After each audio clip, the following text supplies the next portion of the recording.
Hello, and you are back for more. And much like this game, part of me has fallen asleep. Specifically, my foot. Oops.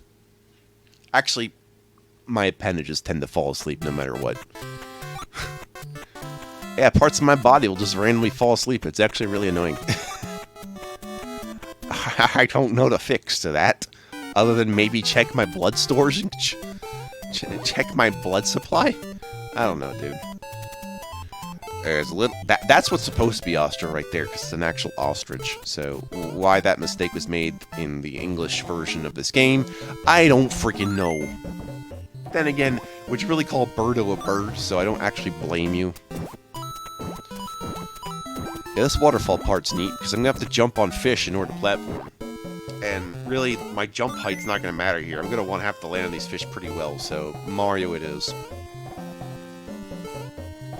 And I have no need to run. I'm quite safe. There goes the bit rate again. You can't see shit. I get one-ups. Alright. Let's get that mushroom. And then to make sure we stay back up, we'll enter back through the top. Although I didn't have to do this. And it turns out the other time which I thought I needed to do that did not mean I needed to do that either, because at that point I was using Luigi. And it's like, oh right, Luigi can just climb up, he can just jump up on top of Mount Everest in a single bound, so whatever. No one ever goes and Luigi being like, Luigi, you're a better jumper. Why aren't you the jump man? I think the answer is Luigi kind of overclocks his jump. To Mario's dismay. It's like, no, you can't go higher. It's like, I'm gonna do it, bro. I'm gonna jump higher. Ah! And that's pretty much his fate. He jumps straight to a ghost house. I'm on top of the world, Mario. Okay, so is this supposed to be green or whatever, the final Birdo type, which is nothing but fire, so you have no choice but to throw mushroom blocks and shit at it? Yeah. Which, you know, if it was possible to get rid of that mushroom, you could just soft lock yourself out of that situation. I would hope that would not happen to you, though. Go ahead. Make my day, slot machine. You're a one-armed Shy Guy bandit, and I have no desires to talk to you. What's interesting about these dreams, quote-unquote, is that these enemies that show up in Mario games, or more interestingly, I'd end up seeing them again in, like, say, Yoshi's Island, and you're like, I see, Mario was dreaming about his childhood. His childhood makes no sense. Which means Yoshi is part of the... I don't know. A mod where Yoshi's in Mario 2... I don't really need that kind of mod, but okay. All those things... You just need a good way to mod 2D Marios and a way to mod 3D Marios, and then you're good. I mean... Galaxy mods being far few in between, if only. Well, that's right, I could, like, start up doing Galaxy. There's just one problem, my dudes. Okay, so... I need more range for my Bluetooth for recording purposes. That's gonna hamper a lot of Wii motion control potential there. That's why the only Wii stuff I've been doing is like 2D things, because it's like, yeah, I don't need the motion controller much except what to shake. So I'm like, okay, fine, we get to shake. And it's better to actually shake in Donkey Kong Country Returns than to try to emulate the shake. Okay? Like, just do the actual shake, trust me. You'll feel better and you'll like it. We have to go in this thing twice to get both mushrooms. My god. I didn't notice at first, which is why I never found the second mushroom at first. But no, you can just go back in and make that jump, holy shit. You can just go back in and get another potion, and then we'll put it somewhere. So this is the level with the least amount of potions. Just one. Just one potion, guys. I only got one. I'm sorry. All my potions got moved to, like... All the potions got moved to 5-3, actually. Hey, use a Pokepal. What do you think happens when I throw a potion in the pipe? You go to, like, no man's land, and no, it just refuses to work. You don't summon up a black hole or anything. That's not an issue. I'm gonna have to get over there without dropping it, which means no running. That's okay. We can... Luigi's perfect for this level, all the vertical jumps. And hell, you need Luigi to get to warp in 5-3 anyway, so if that's what you're going for, I mean, be my damn guest. Anyway, here's the other mushroom right over there. Yeah, get him. Get him. Get him! Collect all the thousands of currency, Luigi becoming the local numismatist of legend. I had considered coin collecting as a hobby. Probably because I believe it's my uncle's hobby. And he's like, hey, Junior bro, try this shit. Or, yeah, he just gave it every one of us. Not just, yeah, both me and my siblings, we all had the coin collecting thingies. We just, like, slot the coin in, it's like, ah, yes. Yeah. At a certain point, I think we had, like, $half-dollar coins. I'm like, ooh, $half-dollar coins! Or the rare $1 coins. This was before we had Sacagawea coins, by the way. So those things are kind of rare now. I could go for some Sacagawea dollar coins. Does anyone have some? It beats having a bunch of $1 bills. That's probably why they did it. But yeah, the half-dollar coin is especially interesting to me. I like how the only reason we have pennies around is because we need an excuse. Like, that's why we have 99-cent items at the stores always, is because pennies need love too. Okay, sometimes people end up with pennies, and we need to use those pennies. You know, get the pennies in circulation. At least that's my thought on that.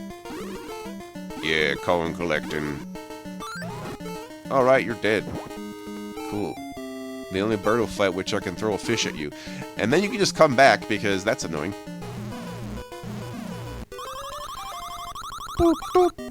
Slop machine.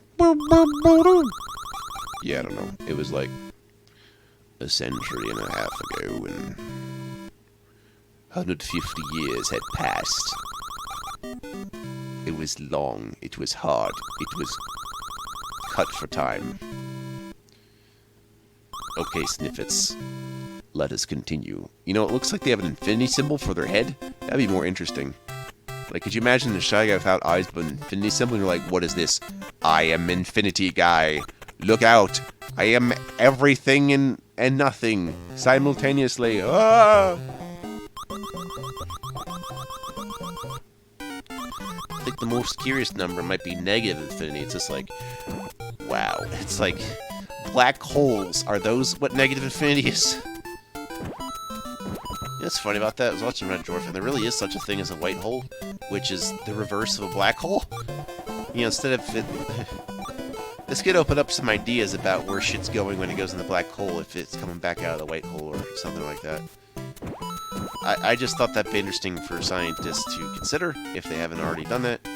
I'm also interested in exoplanets, which is to, you know, theorize what planets we could live on, despite the fact that they're incredibly far away. And I think there were a few, actually, in this one system. I'm trying to remember the name of it. It was like Trappist something. Trappist system, Trappist 1 system, or something like that. But yeah, I had like a background of an artist's depiction of what that might look like. I thought that was pretty cool. But yeah, there's like 3 summit level planets, one being hotter than the other 2, of course. It was closer to that star. Yeah. I hope someday we colonize those. Because, I don't know. The idea of what the artist painted really looked nice. I'm like, yeah. So, I suggest we invest back into space travel, because you and I both know, you and I and all of us know, people are going to shit up this planet until we can't live in it anymore, so we're going to have like a space ship going, and we're going to have to do this thing where we set... The only way this is going to work is if we have like a colony ship with a very, very stable hydroponic system, just a shit ton of armor, put everything we have in this thing, and have it survive for like generations. Kind of like the plot of Wall-E, actually. You know what? Yeah. I guess this is the plot of Wall-E. Except, you know, we actually go somewhere instead of just nowhere. And we don't have some weird, like, Apple voice man. It's like, I am Otto. Prepare to die. I'm doing this for your safety. We will never come back. The Earth is destroyed and polluted to hell and back. There is nothing you can do. You cannot stop us. You cannot hide. You cannot get me on your side. I am not nationwide. I am global wide. As wide as the globe. Globe is pretty fat. You know, Earth is fat, and you know, it likes it when people call it flat, but sometimes not. You know, it depends. Does the Earth want to be anorexic? Does it want to be like a big, beautiful planet? We'll never know. We'll never know what kind of model this Earth is wanting to be. But I like the idea of people being like, what if the planet has a gender? Like, or, never minding that, you know, before you even get to that, it's like, is the planet sentient? You know, is it just ready to burn us off with its immune system of intense heat? Who knows? All I know is that, you know, despite everything, I think even if there's some things we're never going to get back, I think we can stop this. At least for a long enough time that we can just move off Earth. We're gonna have to have like animals evolve for like millions of years to make this fucking stuff work again. I think it would really suck if we ran out of bees because I am enjoying this honey. It is delicious. Look, man, have honey. It's good for you. Seriously. It's like with fruit. It's like, sugar, that's good for you? Yeah, fruit, honey. What else? I guess some vegetables. I mean, I wouldn't drink vegetable juice. It just seems weird. I don't know, carrot juice? I'm not feeling the carrot juice, guys. Oh, you should have had a V8! Yeah, you should have. You should have been carrying this Pidgeot on your head. I remember back when I played Fire Red, and I, like, immediately got a shiny Pidgey, and I named it Pidgeot. Because I was not feeling too creative, I was just like in awe that I actually found a shiny anything for the first time in my life. Yeah. Isn't the point of them not just that they're colorful, but that like they have better stat capabilities? I would think. Yeah. You know what's I've never run into? I've never run into the Pokerus, which is the Pokemon virus. I've never had that happen, and that is exceedingly rare. So much rarer than a shiny. So rare you may never encounter it in your lifetime. I've never even... The only time I can hear about it now is if I probably look up a YouTube video on the subject. So, that's just something to think about. I think I just like a lot of elements of Pokemon. I think my only problem with Pokemon has been, like, my problem with the RPG genre, but, like, multiplied by how many creatures you catch. Which is just the grinding. I'm not really caring for the grinding for a couple reasons. One... You know, you're just tapping on the thing. Like, that's fine if you need something to do, but I wouldn't try to do that all at once. Like, RPGs for me are good for, like, a break. Although, if you're doing, like, a tabletop, the grinding doesn't really... The grinding can be kind of worked around. And I think the grinding in RPGs is just the result of having that kind of experience onto a computer with the numbers going up. Since we can't always figure out what's appropriate for our players in terms of difficulty. I think that's just a side effect of the medium. You can't really do anything to design around that too much. I mean, you can try. Hell knows Square has tried. They keep changing their RPGs drastically. To the point I don't even know if we can call them turn-based. They were barely turn-based by the time of 7 anyway. It was like tick-based. You know, you have to actually, like, think on your feet for that. And you're just like, no, dude. My ability to play a game should not be about how fast I can navigate menus. I feel like that's something you do if you're in a football manager simulator. So anyway, this game had crabs.